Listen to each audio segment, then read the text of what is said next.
Previously on AniMat's Reviews. Guess we'll have some better luck in Epic Mickey 3.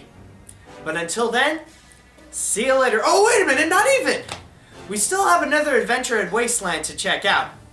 So don't go anywhere, but until then, see you later, dudes.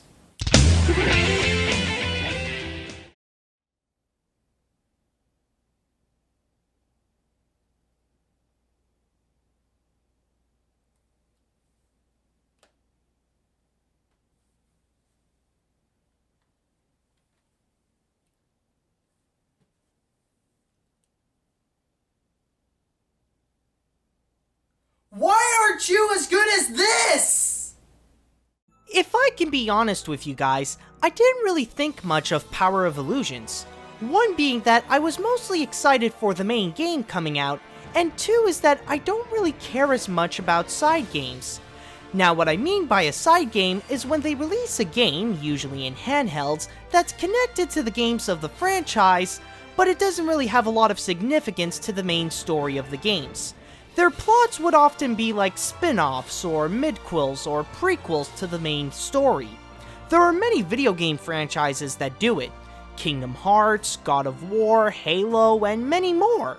So if you add those two things, and the fact that they say that it'll be more like the Castle of Illusions game for the Sega Genesis, which I have played, but it's been far too long for me to remember anything from it, I just pretty much shrugged it off as something that I will buy it, but it won't stand out as a 3DS game or even an Epic Mickey game.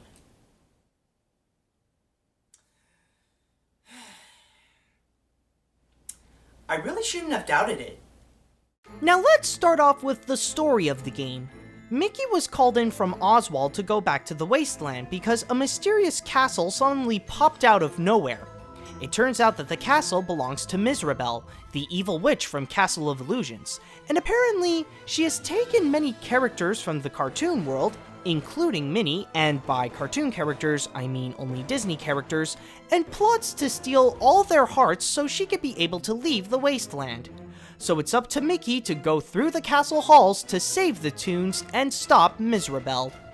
Even though there isn't much of a plot here and it's not the main focus like in the main games, I will say that the story is pretty interesting and I like the use of Disney characters here. I always thought that they would be like illusions along with the castle. But the main focus of the game is the gameplay. Since it's aiming more to be like Castle of Illusions instead of Epic Mickey, they made it more of a side-scrolling platformer, and I'm surprised to say that it's really fun. The controls are pretty solid and I like how they use the touchscreen to either paint or erase something out. It sort of reminds me of another game. You might not know it, but it's called Henry Hatsworth and the Puzzling Adventure. It's a DS game where you have your platforming on the top screen and a puzzle-solving game on the bottom. Sometimes you have to switch from the two, and the better you do in the puzzle game, the more it'll help you in the platforming game, like giving you power-ups, and the two work very well with each other, and that's the feeling I get when playing Power of Illusions. Also, I'm really impressed with how the game looks. Not as impressive as its console game counterparts, but they really do capture the spirit of being in a mysterious castle like Dark Beauty Castle, and the movies the levels are based on. I also like how in some parts, you see parts of the castle in the levels to remind you that it's all an illusion. And the 3D is actually put into really good use. There's not a lot, it's just the background being pushed back from some of the foreground, but I think that's the perfect way to do it for a game like this. But I'm sure you guys are wondering about the Disney characters. Since they got themselves into this mess, are they important to the game? Well, not really. The goal of every Disney character is that you could do these side quests for them in order to get some power-ups like extra health, more paint and thinner capacity, more power, and more. There are a few though that would help you out a little more, like Aladdin, Peter Pan, and Ariel would help you get through some enemies, Scrooge and the Peddler would open up a shop, and some would give you sketches which, like in other Epic Mickey games, gives you power-ups like extra platforms, go through enemies, or even become temporarily invincible.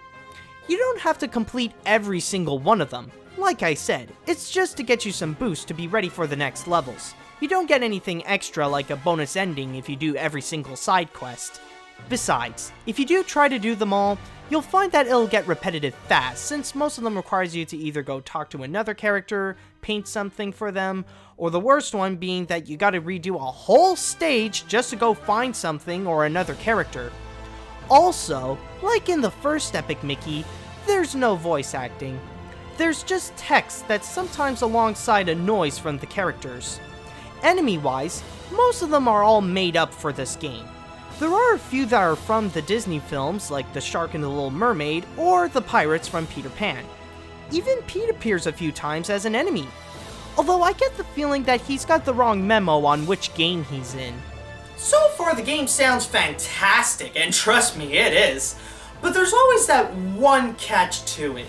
Something that keeps it away from making it an excellent game. Well, there is one. Like Epic Mickey 2, the game is pretty short. But unlike Epic Mickey 2, it's really short. In total, there are only 3 levels in the game with only 3 to 4 stages each. There's the Peter Pan level, the Aladdin level, the Little Mermaid level, and that's it! You don't even fight Ursula in this game. The bosses are Captain Hook, Jafar, the Maleficent Dragon, and nothing else. It's like the cover art is lying to us a bit. There's not even an Alice in Wonderland level, and this doesn't even appear once in the game, so I don't know why the fridge she's there in the first place. There are 2 big issues with that. One is that you're not getting a lot for a $40 game, and 2 is that it's disappointing because the game is so good, and you wish they could expand to more different Disney films. Why does it have to stop so soon? Because of this, you could probably beat the game in just a few hours, and maybe multiply that by 2 or more if you want to complete all the side quests as well. There is another thing that needs to be addressed about this. Now, I don't know if it's a good thing or a bad thing, but I know that there's going to be a lot of people that'll be turned off by this. You see, when you go into the Little Mermaid level, things get tough. Seriously, I don't know what they did, but upon entering that level, the game suddenly becomes as hard as either Contra or Castlevania. There are more enemies around, they take a giant chunk out of your health when you touch them, there are waterfalls that bring you up or down, there are spikes that cover almost every wall of the freaking level, and so much more. You could go buy some extra health from Scrooge or gain some by side quests, but no matter how many you have, it'll never be enough. If there's one thing that you'll often do in this level, like the Peter Pan song, you will die, you will die, you will die, you will die, you will die, you will die. You will die. Overall though, Epic Mickey Power of Illusions is what I expected in a side game, but I was surprised to find out that it's a great game as well.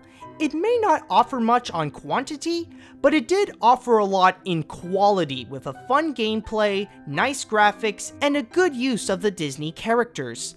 This is definitely a must-have for any Disney fan, and I would even recommend it to anyone who has a 3DS. Although, if possible, try to find one at a much lower price than $40, so it won't feel like you're not getting your money's worth.